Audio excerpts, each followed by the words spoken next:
என்ன சாப்பிட்டீங்க?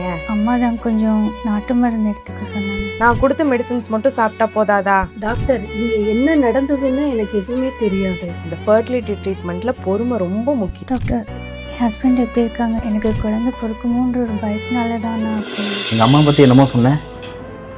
இப்போ பாரு, என்னை விட உன் மேலே தான் அதிகமாக பாசமாக இருக்காங்க. ஆமாம். என் பக்கத்தில் இல்லாமல் உன் பக்கத்தில் தான் இருக்காங்க. இப்போயாச்சும் புரிஞ்சுக்கோ. 1 செகண்ட். ரொம்ப நேரம் எனக்கு ஒரு கால் வந்துட்டுருக்கு. நான் உனக்கு திருப்பி கால் பண்ணுறேன். ஆ சரி. சொல்லுங்கம்மா. எப்படிமா இருக்க? நாட்டு மருந்தெல்லாம் சாப்பிட்டீங்களா?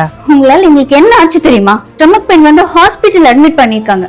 ஐயோ, என்னம்மா சொல்ற? கரெக்டா டாக்டர் கொடுத்த மெடிசனை ஃபாலோ பண்ணியிருந்தேன், எந்த பிரச்சனையும் வந்திருக்காது. நான் உங்க நல்லதுக்கு தானே சொன்னேன். என்ன நல்லது பண்ணீங்க?